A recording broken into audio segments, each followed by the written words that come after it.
बिस्मिल्लाहिर्रहमानिर्रहीम, अस्सलाम वालेकुम। मैं हुकरामत मुगल और मेरे साथ है उमर दराज गोंदल साहब। उमर, बहुत शुक्रिया आपके वक्त का। एक तो अब्बास अराग़ची साहब यहाँ से मस्कत पहुँच चुके, बहुत सी बातें शुरू हो चुकी हैं कि शायद वो दौरा उनका बायलैटरल था, लेकिन बात खुल के सामने आ गई जो डोनाल्ड ट्रंप गुफ्तगू कर रहे हैं कि हमें बहुत अच्छा कागज़ थमा दिया गया। ये बात यहाँ पर भी हो रही है कि क्या ईरान ने पाकिस्तान के थ्रू फिर कुछ तजावीज़ मुतालबात अमेरिका के सामने रखे हैं जो पहले रिजेक्ट हुए हैं और उसके बाद अब उन पर को कॉन्फिडेंस बिल्डिंग मैयर होने जा रहे हैं। इन सारी सूरत हाल में क्या देख रहे हैं, डोनाल्ड ट्रंप का बदलता हुआ रवैया जो था वो थोड़ा सा उसमें तहम्मुल आया और ईरान की जानब से भी कुछ पॉजिटिव वाइब्स आ रही हैं। क्या हो रहा है, पूरी तस्वीर जब हम इसको स्केच करें तो तस्वीर क्या बनती नजर आ रही है? करामत साहब, बहुत शुक्रिया। एक तो इस दौरे को हम इस नज़र से देखेंगे कि ईरानी खुद क्या कह रहे हैं। सही, ईरान का जो दौरे का पहला रद्दमल है वो अब्बास अराग़ची साहब चूँकि इस्लामाबाद में मौजूद थे, वो चले गए हैं। और अब्बास अराग़ची साहब का अगर ट्वीट जाने के बाद वज़ीर-ए-आज़म की 45 मिनट की गुफ्तगू भी होगी। जी, मैं वो ट्वीट अगर उनके सामने पढ़ूँ तो वो लिखते हैं कि very fruitful visit to Pakistan, whose good offices and brotherly efforts to bring back peace to our region and very much value। अब इसका मतलब ये हुआ कि वो इस दौरे को पॉजिटिव कह रहे हैं, नंबर वन। अब ईरानी कह रहे हैं। दूसरे नंबर के ऊपर ये दौरा बायलैटरल, अगर शहबाज शरीफ साहब का अगर ट्वीट देखें तो उसमें भी वो बायलैटरल बात कर रहे हैं, लेकिन अगर बायलैटरल दौरा था तो इस दौरे के फौरन बाद और इस ट्वीट की आखिरी लाइन भी यही कहती है कि मुज़ाकरात आगे बढ़े। जी हाँ, उसके बाद शहबाज शरीफ साहब को क्या जरूरत थी कि आप पज़ेशकियान साहब को फोन करें? बायलैटरल विजिट था। बायलैटरल विजिट के बाद आप मुल्क के सदर को थोड़ी फोन करते हैं जी। तो और 50 मिनट आपकी गुफ्तगू हुई है, तो इसका मतलब है कि डिटेल्ड डिस्कशन हुई है। ये हो गया इनके मौक़िफ़ के ऊपर। दूसरे नंबर के ऊपर अमेरिकन का बड़ा ज़रूरी है कि अमेरिकन क्या कहते हैं। ट्रंप जो है उन्होंने इस हवाले से ये माना है कि हमें कोई ऑफर हुई है। सही, ये अलग बात है कि ट्रंप कहते हैं कि ऑफर इससे बहुत बेहतर होनी चाहिए थी। जी, वो ये कहते हैं कि जनाब देखें, हमें ऑफर आई, मैंने कैंसिल किया और मैंने जैसे ही कैंसिल किया तो 10 मिनट के बाद एक और पेपर हमें दिया गया जो पहले से बेहतर था। उनका मतलब ये था कि डील उससे बेहतर हुई। लेकिन इस सब के बीच में एक सीबीएस इदारा है जो बीबीसी का पार्टनर इदारा है। जी जी, आपको पता है कि रीजनल उन्होंने मिलकर काम करना था किसी इदारे के साथ। सीबीएस ने इस बात का इम्कान जाहिर किया है कि ये मुमकिन है कि अब दोबारा से ओमान और रशिया से होते हुए अब्बास अराग़ची साहब इस्लामाबाद आए। सही। अच्छा, अब उसमें अगर आप देखें तो इस्लामाबाद में मामूलात ज़िंदगी काफ़ी हद तक आज बहाल कर दिए गए हैं। काफ़ी सिक्योरिटी को हटाया गया है या रोड्स को इस तरह से खोला गया। जी जी, इस बात का इंडिकेटर है कि ज़िंदगी मामूल के ऊपर आ गया, लेकिन डजंट मीन कि आप ये कहें कि जो बैकडोर डिप्लोमेसी है या बैकडोर चैनल्स के जरिए जो आपस में कम्युनिकेशन है वो बंद हो गई है। क्योंकि आप अगर दौरे की लाइन देखेंगे तो दौरे की लाइन यही है कि बायलैटरल है, लेकिन अगर बायलैटरल था तो फिर अमेरिका को कहाँ से मिला है? और उसमें इंपॉर्टेंट चीज़ क्या? उसमें इंपॉर्टेंट चीज़ ये है कि ट्रंप ने आज फिर वही बात की है। ट्रंप की कोई पता नहीं चलता। नंबर वन, वो कहते हैं कि जो रिजीम चेंज हो गया है और जो लोग अब हुकूमत के अंदर आए हैं वो बड़े मॉडरेट लोग हैं, वो बड़े अच्छे लोग हैं, हम उनके साथ डील कर रहे हैं और they are very good people. अब पहले उन्होंने सीज फायर के ऊपर कहा कि जी वो फ्रैक्चर्ड रिजीम है। आज जनाब फरमा रहे थे कि जो कोई भी ईरान के अंदर इंचार्ज है, इन पावर है, वो हमसे बात कर ले, हम तैयार है, मैं फोन कर ले। सही। यानी अब उन्हें ये भी नहीं पता कि ईरान के अंदर बुनियादी तौर पे इन पावर है कौन। सही। इन पावर वहां पे बुनियादी तौर पे करामत साहब उनका वही सुप्रीम लीडर है। सुप्रीम लीडर के नीचे पूरी चेन है, उनकी पॉलिटिकल लॉट है, उनकी इस्टेब्लिशमेंट है, जैसे हर मुल्क की इस्टेब्लिशमेंट होती है और पॉलिटिकल चीजें होती हैं। अब देखें ना कि जो फॉरेन पॉलिसी होती है वो किसी मुल्क के सदर ने या वजीर आजम ने तो उसको बारीकियों का नहीं पता था ना कि क्या जुमला बोलना है, क्या लफ्ज बोलना है, क्या लफ्ज नहीं बोलना। यानी अगर मेरे मुल्क का वजीर आजम अमेरिका जाएगा तो उसको फॉरेन ऑफिस बारीकियां बताएगा, एक ब्रीफिंग देगा। एक पॉलिसी वजीर आजम की होगी कि हमारी पॉलिसी क्या है, ये वजीर आजम की ठीक है, लेकिन उसके बीच में रहते हुए बताया जाएगा कि ये हमारे मफादात हैं, ये हम इस पे नहीं खेलेंगे, इस पे हम खेलेंगे। आप ये अल्फाज हो सकता है आप पे सवाल हो ये वाला, इवन ये भी कहा जाता है कि आपसे ये सवाल हो सकते हैं, आपने इस सवाल को अवॉइड करना है, इस सवाल को आपने इस तरह से करना है। सो मेरे ख्याल से वहां पर भी पूरे का पूरा इंफ्रास्ट्रक्चर इंपॉर्टेंट है। लेकिन जिससे खबर है वो जो पेपर की बात कर रहे हैं, वो जो सारी चीजें कर रहे हैं, अब सवाल तो सख्त ये है ना कि भाई ईरान ने आपको ऑफर क्या किया? सही। असल खबर ये है, बाकी सारी बातें हैं ना ये तो आपको पता है। अमेरिका भी मान रहा है कि जनाब देखें उन्होंने हमें एक पेपर ऑफर किया है, वो पेपर अच्छा नहीं था, हमने कैंसिल किया। इसके ऊपर अब से थोड़ी देर पहले जो अमेरिकी मीडिया है वो सामने आया है और उन्होंने, मैं अगर आपके सामने इस पूरी डिटेल्स रखूं, ये वॉल स्ट्रीट जर्नल की खबर है। सही। और वॉल स्ट्रीट जर्नल ये कहता है कि जो ईरानियंस हैं उन्होंने एक पैगाम भेजा है, जाहिर है पाकिस्तान के जरिए पैगाम भेजा गया। जी, direct अच्छा, तो वो हो नहीं क्या रहा। भेजा गया? उन्होंने एक और कहा कि एक तो जनाब ये जो आप रोजाना की बुनियाद पे हमें धमकियां देते हैं ना, ये बंद कर दें। नंबर 1 धमकियां वापस लें। सही। दूसरे लफ्जों में कि ट्रंप साहब जरा अपना लबो लहजा ना बंदे बनो। जी, दूसरे लफ्जों में ये कहा ये गया मुज़ाकरात की टोन नहीं होती। आपने बराबरी की बुनियाद पे बात करनी है, नंबर 1 करें। और दूसरा उन्होंने एक और कहा कि अगर आपका लबो लहजा, उन्होंने इनके ग्राउंड पे खेले हैं, जी, उन्होंने अमेरिका के ग्राउंड पे खेले हैं कि आप कहते हैं कि जी जो मॉडरेट्स हैं वो बात करना चाहते हैं और हार्ड लाइनर्स बात नहीं करना चाहते। उनका अगर लेट्स सपोज ये बात ठीक भी हो तो हार्ड लाइनर्स कैसे बात करेंगे जब आपका रेटरिक ठीक होगा, सही। जब आप थोड़े से सॉफ्ट होंगे। अगर आप वो सॉफ्ट नहीं होंगे तो फिर इस हवाले से इसका मतलब ये होगा कि हमारे लिए भी मुश्किलात होंगी। तो दूसरे लफ्जों में उन्होंने ये कहा है कि भाई इस पूरी प्रॉब्लम की वजह करामा साहब हम नहीं है, इस पूरी खराबी की वजह अमेरिका खुद है। लेकिन एक चीज हमने पिछली वीडियो में बात की थी, दोबारा उसको दोहरा देते हैं, वो ये है कि ट्रंप की अगर आज की अगर आप टॉक देखें जो उन्होंने सहाफियों के साथ गुफ्तगू की है, जिसमें शहबाज शरीफ साहब की और प्राइम मिनिस्टर साहब बहुत तारीफ आज भी कर रहे थे, लेकिन उसमें इंपॉर्टेंट चीज ये है कि उन्होंने ईरान के मुतालिक कोई अग्रेसिवली बात नहीं आज की, बिलो द बेल्ट बात नहीं की। अगर उनका सोशल मीडिया पिछले 48 घंटों का देखे तो काफी हद तक कंट्रोल्ड है।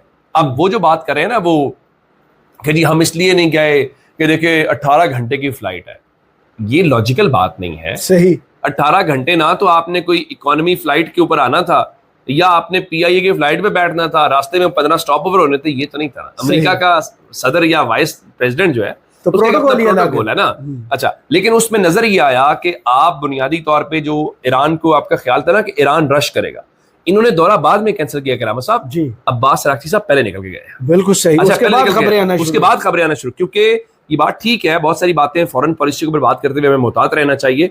बहुत सारे लोगों का ख्याल था कि हम ईरानियंस को कन्विंस कर रहे हैं कि आप स्टे करें, बात करें, और उन्होंने चूंकि ऐलान कर दिया था कि हमारी डायरेक्टली आपस में कोई प्लान नहीं है, और ये हमारी पहले भी बात हुई थी कि ये हो सकता है वो चले जाए।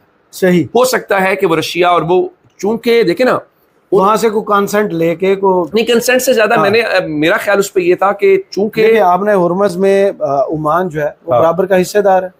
नहीं, वो ठीक है, आप उस वाले मैं और तरह से कह रहा था। मेरा ख्याल ये था कि चूंकि आपने एक पोजीशन बड़ी हार्ड ली हुई है, आपने ईरान में तो सख्त पोजीशन ली है, दोनों की बड़ी हार्ड, चूंकि पब्लिकली फिर आपने क्या कहना था, अब ये तो नहीं कह रहे थे हम अमेरिका से बातचीत करने जा रहे हैं, आपने कहा नहीं, हम एक बायलैटरल विजिट के ऊपर जा रहे हैं जी। उस बायलैटरल विजिट के अंदर जो है किया, ईरान भी यही कह रहा है अब हमें डायल बैक कर लीजिएगा, अमेरिका भी कह रहा है डायल बैक कर लीजिएगा। हाँ, ये उस वक्त भी इम्कान मौजूद था। हाँ, वो ओमान जाएंगे, सर आप स्टेट ऑफ हुर्मुज़ की बात कर रहे हैं, उसमें वो स्टेक होल्डर है नंबर 1।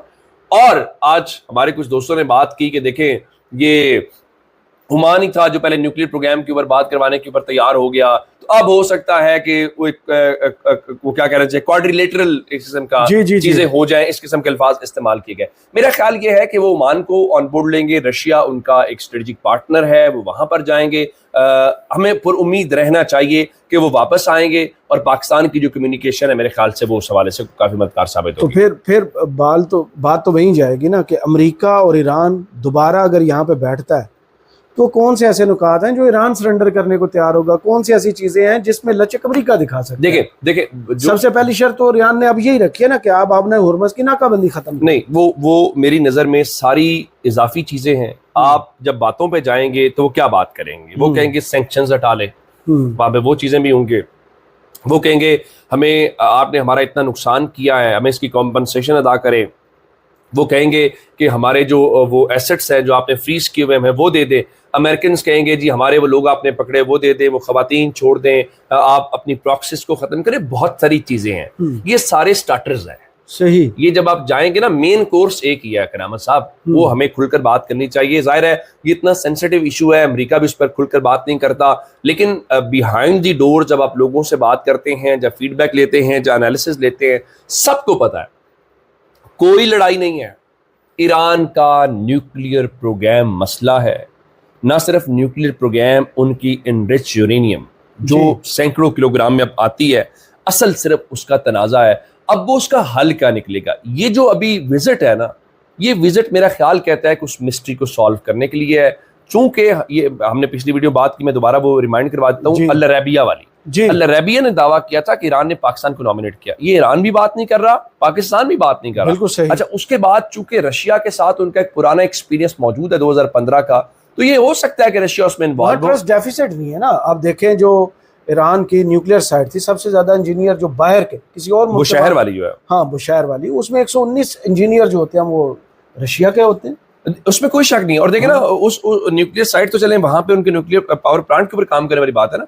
2015 के अंदर इंडस्ट्रियल यूरेनियम उन्होंने रशिया के हवाले की थी, और इस पूरी वॉर के दौरान अगर आप उनकी जो बयानात या गुफ्तगू सुने तो उसमें ये आइडिया होता है कि वो कहते हैं जनाब वो हमारे साथ, अब जब ट्रंप ये कहे कि हमने वो जहाज पकड़ा है और उस जहाज में गिफ्ट है, अब मुझे बताएं कि एक मुल्क के अंदर जंग लगी हुई है और आप गिफ्ट का लफ्ज़ इस्तेमाल कर रहे हैं, आप बेसिकली तो ताना दे रहे थे ना चीन को, असला या कुछ और मदद। आप कुछ सैलेड तो नहीं भेज रहे थे ना, आप पहले फूड तो नहीं भेज रहे थे। वो जो कहा था कि फजाई दिफाई निजाम नहीं, कहाँ से हुआ था? नहीं, उससे पहले जी जी रॉयटर्स ने स्टोरी जंग शुरू होने से पहले दी थी। अच्छा, उन्होंने कहा था कि ईरान जो है वो चीन से एंटी शिप क्रूज मिसाइल लेने जा रहा है।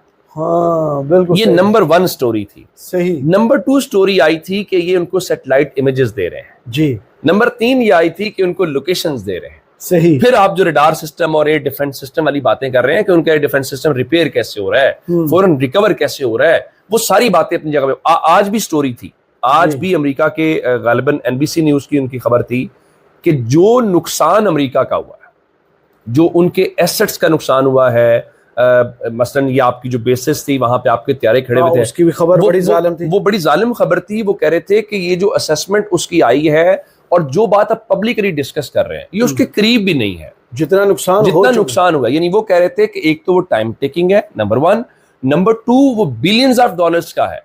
अच्छा, वो हम रोजाना अपने नाज़रीन को बताते रहते हैं कि जी उनके मिसाइल का जो जखीरा है वो खत्म हो गया, वो सारी चीजें ठीक है। ईरान ने जिस प्रिसीजन के साथ, जिस एक्यूरेसी के साथ उनको हिट किया है, ये उनके वहमो गुमान में नहीं था। और इसमें मैं इसमें कोई वो मानने को या मेरे लिए कोई परेशानी की बात नहीं है। अगर आप कहें उसमें रशिया इन्वॉल्व होगा, उसमें होगा। जब वहां पर अमेरिका ऐलान करता है कि हम हमले कर रहे हैं, हाँ, और गल्फ कंट्रीज हमारे साथ हैं, उनके साथ इसराइल की मुआवनत शामिल थी, तो फिर ईरान के पास राइट नहीं है कि वो अपने डिफेंस के लिए और अपने दोस्तों को अपने दोस्तों को बात करेगा, मशवरा करेगा। कितना अरसा हो गया यूक्रेन वॉर को, जी ठीक है, अमेरिका खुल के करता है, क्या आप वहां सपोर्ट नहीं करते? तो ये तो देखेंगे जो फॉरेन पॉलिसी होती है ना, पर कोई दोस्त दुश्मनी नहीं होती। मैं एक मिसाल देता हूँ आपको। अब जरा पाकिस्तान के ताल्लुकात देखिए जी। हमारे हमसाये में 3 मुल्क हैं, बल्कि 4 हैं, हम 3 की बात करते हैं, बल्कि 4 की कर लेते हैं। चलिए 4 की कर लेते हैं। 2 मुल्क इस्लामी मुल्क है जी। इस्लामी से मुराद है वहां मेजॉरिटी भी इस्लामी लोग मुसलमानों की है, गवर्नमेंट भी इस्लामी है। 2 मुल्क ऐसे हैं जहां पे मेजॉरिटी भी मुसलमानों की नहीं है और गवर्नमेंट भी मुसलमानों की नहीं है। सही। आप मुझे बताइए कि पाकिस्तान के सबसे अच्छे ताल्लुकात किसके साथ है? चीन के साथ। और मुसलमानों का मुल्क नहीं है। बिल्कुल है, सही। मफादात की बात। अफगानिस्तान मुसलमानों का मुल्क है, गवर्नमेंट मुसलमानों की है, ईरान नहीं है ना। वजह क्या है? मफादात है। सही।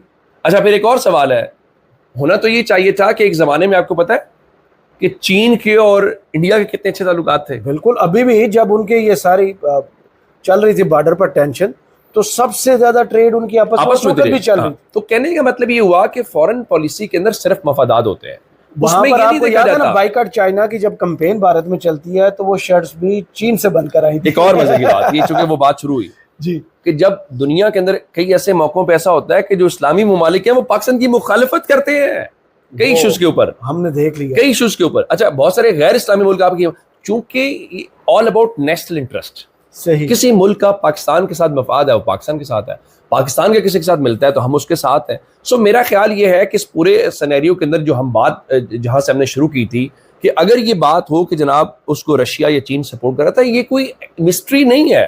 हाँ, ये जरूर है कि ना पाकिस्तान की जंग में ना वहां पर कोई जहाज नजर नहीं आ रहे होंगे, कोई चीजें नजर नहीं आ रही कि चीन, जाहिर है कि मुल्कों के आपस में कम्युनिकेशन का, आपस में कोऑर्डिनेशन का एक प्रोटोकॉल होता है, एक SOP होता है, उसके अकॉर्डिंगली चीजें जो होती हैं, और अमेरिका इसीलिए फ्रस्ट्रेटेड है। सही। आज तुर्की की जानिब से भी एक बड़ा अजीबोगरीब सा मैसेज आया था कि ईरान के न्यूक्लियर प्रोग्राम के हवाले से उनके फॉरेन मिनिस्टर ने गुफ्तगू की। दूसरा, अगर सुलह हो जाती है तो हम ये जो बहरी आबदोजी माइंस जो है उनको साफ करने में मुआवनत कर रहे हैं। क्या सालसी के लिए तुर्की भी अपने आप को देख रहे हैं, पिच कर रहा है? मेरा ख्याल है कि वो आज अच्छा डोनाल्ड ट्रंप का एक पहले वाला जो ट्वीट था ना, उसमें थोड़ी सी एम्बिग्विटी है। लोगों ने यहाँ पर खुलकर बात भी की कि शायद अब अमेरिका और ईरान डायरेक्ट बात करना चाहते हैं। पाकिस्तान से सालसी का शायद वो ऑप्शन थोड़ा पीछे जा रहा है। मेरा जो ख्याल है- डोनाल्ड ट्रंप की बात से लोगों ने इख्तरा किया। मेरा ख्याल है पाकिस्तान ने जो काम करना था ना वो कर लिया है।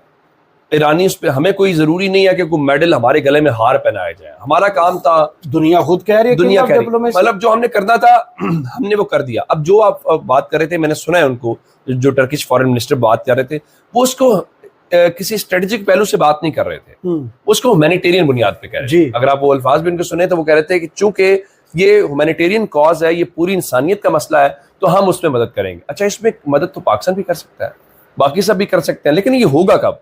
जी, जब ईरान चाहेगा। हाँ, ये अब सारा कंट्रोल तो और जो बात आप कह रहे थे सालसी वाली, टर्की ऑलरेडी उस प्रोसेस का हिस्सा है, इजिप्ट ऑलरेडी उस प्रोसेस का पार्ट वो है। 4 वज़ीर ख़ारजा जी, 4 वज़ीर ख़ारजा, एक मीटिंग हो चुकी, और सबसे ज्यादा चीन उसका पार्ट है। जी। अब सदर साहब आपके रवाना हो गए, ये अलग बात है कि सदर साहब ने तो चले बेहतर समझा, ये सर साहब आए ने थोड़े घर ब्याह हो रहे थे, सर साहब के चले गए। वो तो जब इधर में मुज़ाकरात हो रहे थे, वो अपने अबाई इलाके गए, कहाँ पे थे? अच्छा, खैर, वो पाकिस्तान फॉरेन मिनिस्टर इसहाक डार साहब गए थे, और वो इसलिए गए थे कि वो चीन को इत्मीनान में लेने के लिए। और अब आप देखते हैं कि पाकिस्तान की जो फॉरेन मिनिस्ट्री है, वहां पर सफीर बड़ी कंटिन्यूटी के साथ जो है वो मुलाकातें भी कर रहे हैं, और उसका मकसद भी, मेरा ख्याल ये है कि इसमें कोई अगर करामा साहब अगर टर्की सालसी करेगा ना, हम खुश हैं। सही, मैं बतौर रियासत ये फॉरेन पॉलिसी की बात कर रहा हूँ। जी, जी। पाकिस्तान में कोई इतराज नहीं होगा। वो वाहिद मुल्क था ना जिसने भारत के खिलाफ जब जंग होती है तो सबसे पहले खुलकर जिसने पाकिस्तान की सपोर्ट की थी वो तुर्की था, और तुर्की और इंडिया के जो सफारती बहुत तलखी आई, वो भी सब, और उसका एक हिस्टोरिकल बैकग्राउंड है ना, उसका हिस्टोरिकल बैकग्राउंड है। खिलाफत के जमाने में हमने हमेशा